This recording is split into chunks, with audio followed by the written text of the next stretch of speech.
You ride. You don't need to give me directions. I've been doing this for years, man.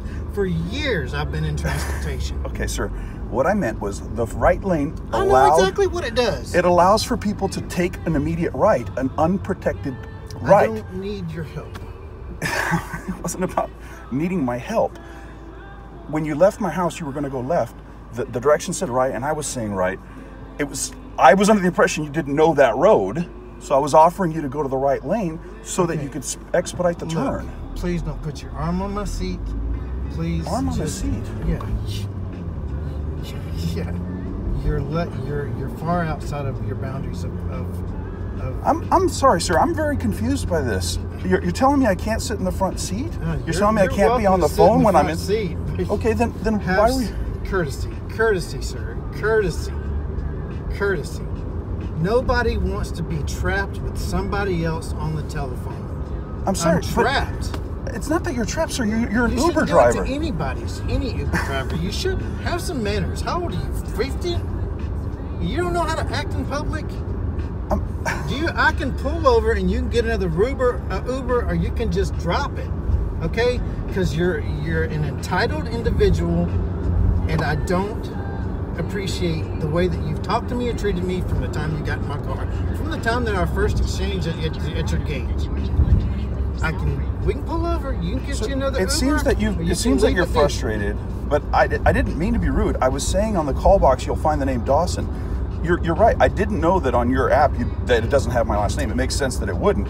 But all I said was if you'll lose the call box, you'll find the name Dawson. That's all I said. You didn't say it just like that. Mr. Dawson. Now please. This is what I do for a living. Yes. Okay? We have gotten off on a bad start. Clearly. I'm sorry on my part. Okay. For any tone. It was not meant or directed at you in any way. Obviously, I'm on the way to the airport. I apologize. My running late or my bags packing or my frustration of trying to get out of the house, that does not bear on you in any way. Very much. I greeted you with a hello. You ignored the hell out of me.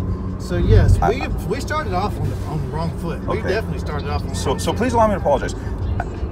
My not responding to your hello again was not in any way meant to be personal. I apologize. I'm very task-oriented, trying to get several bags from the house and so forth. That is not on you. That is on me. I apologize for that. It wasn't my intent to be rude. So please accept my apology for that.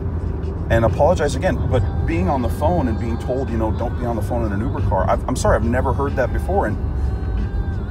Do you talk on the phone at the grocery store while you're in line at the checkout? Do you talk in the store while you're at the doctor's office in the waiting room while other people are trapped there being forced to listen to your conversation? I personally think it's rude.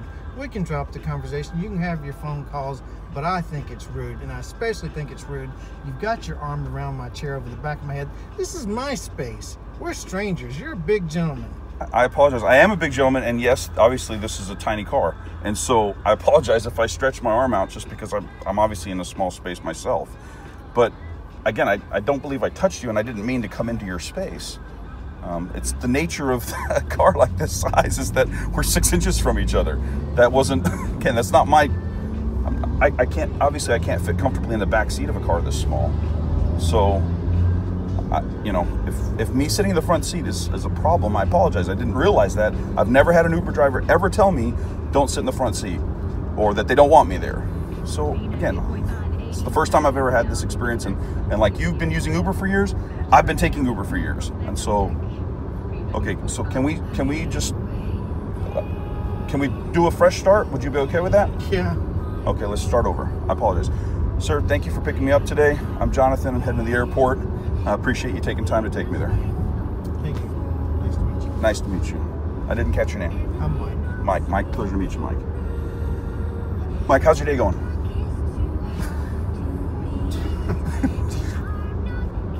Monday. It's a Monday? I understand. Nothing terrible. Okay. Well, I'm personally heading to the airport. I'm going to where am I going right now? I can't remember. You must be going for more than a day or two. Yes, actually, that's right. I'm going to Minnesota, and as you saw from my bags, I'm going to visit a client, and then I have a trip to a camp that I do every year, and then I get another client after that. And so I'll be gone until Tuesday. But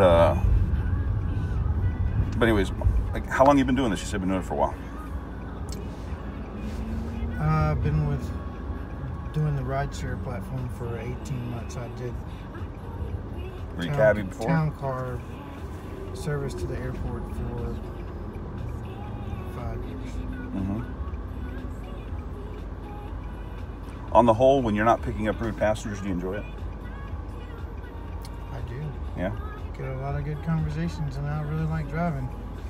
I'm actually a road warrior myself, driving, so I assume that you enjoy driving because you have a manual, which is an option that only people who enjoy driving would choose, especially living in Atlanta. And one hoping to have a transmission last longer than the last 2 cars he's had. Yeah.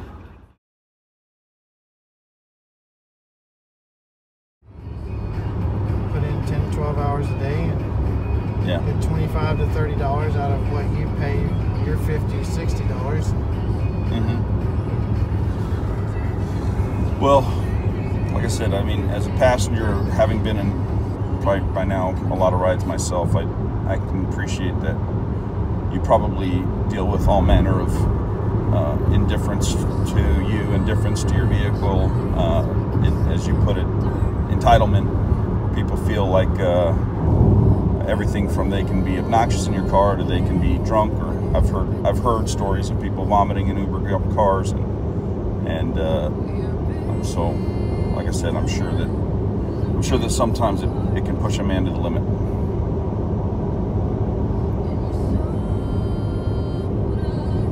Yeah, I've been lucky. I've learned how to avoid the severely intoxicated. You can't get away from all of them, but you can be tactful about where you work and selective hours, obviously. Hours. Yes. When did you start your shift today? 6 a.m. Oh my goodness, okay. Early start.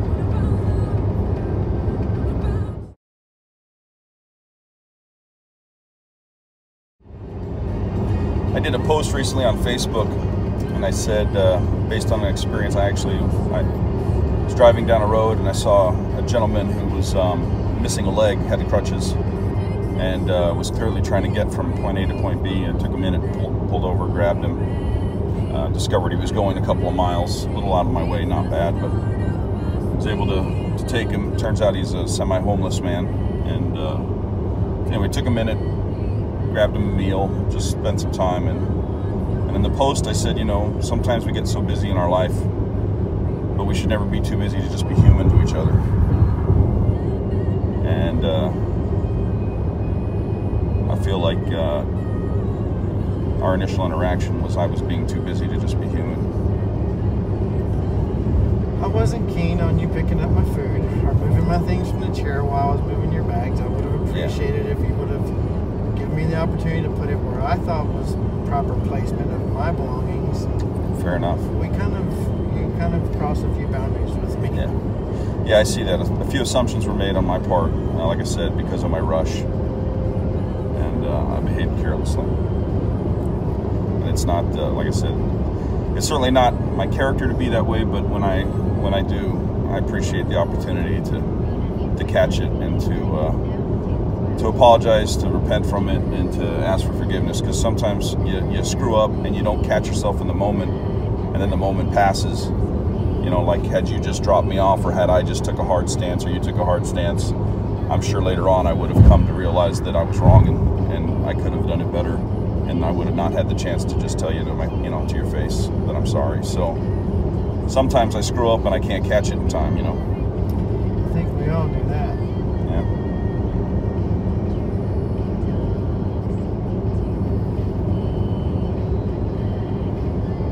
Ongoing work in progress, my friend. God, I know. Yeah.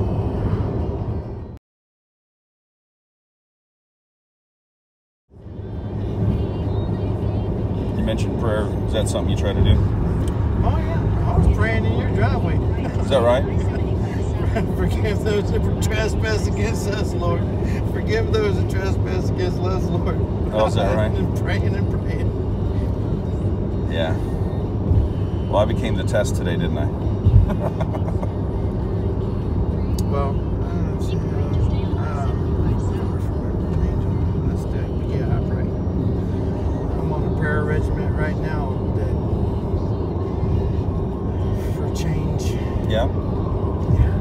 In yourself or in your situations, or Both. sorry? Both. More of my situation, but Okay. I mean, like I said, you can't acknowledge that we have our faults.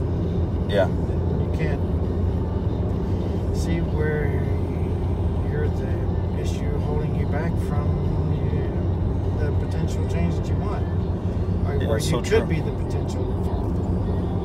So the irony is, like I told you, I'm going to Minnesota. I've got a client visit, and then I've got a camp that I'm doing. And the camp is a youth camp. It's a Christian youth camp, and I'm one of the youth leaders there. And of course, one of the hopes that you have when you're trying to minister to young minds and trying to help young men is you want to teach them how to develop good godly character. You want to teach them how to develop the fruits of the Spirit in their own life. You want to teach them how to pray. Teach them how to not be just motivated by selfish desires or their flesh. How to forgive, how to ask for forgiveness. All these things you want to teach them. And of course, on the way to the camp, how perfect is it that, I had an opportunity and God used, I guess, you in my life and me in your life to kind of maybe work out something, huh?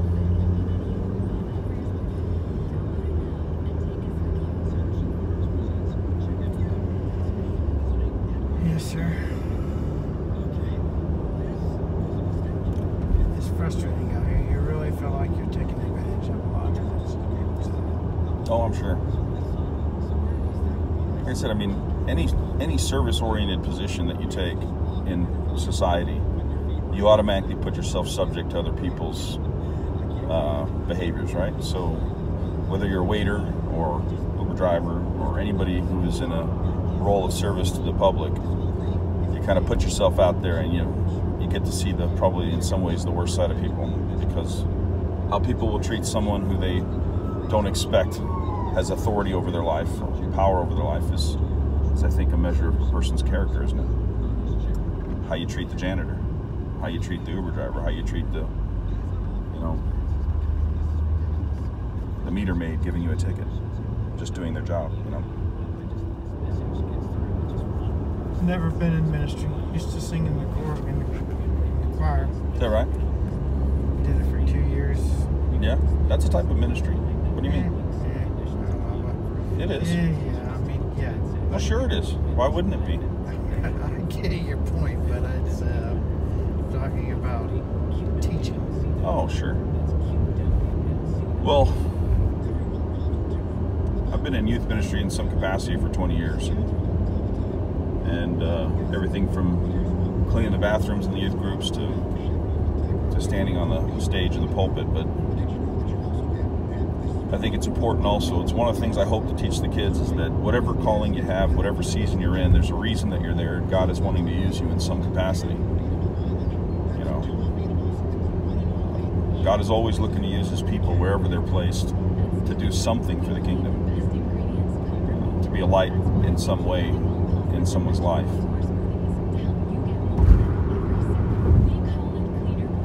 Though your initial rebuke of me was not received well, it was correct. Maybe we look back and say, well, we could have handled it differently. But the reality is, it's what you did when I asked for forgiveness that matters. It's the fact that I asked for forgiveness that matters. That's the part that ultimately matters, right? Yes. When you said ministering and God using us, I know I'm a vessel. Yeah. I've known that all my life. I take it a little farther and say a lot of times we're actually other people's angels. It's interesting that you say that. A friend of mine posted on that this morning. Again, ironically, she posted to be cautious of who you entreat and entertain. You may be entertaining angels. Be aware that God uses people in our lives, and sometimes maybe even an actual angel. and you don't know. But that's a good point.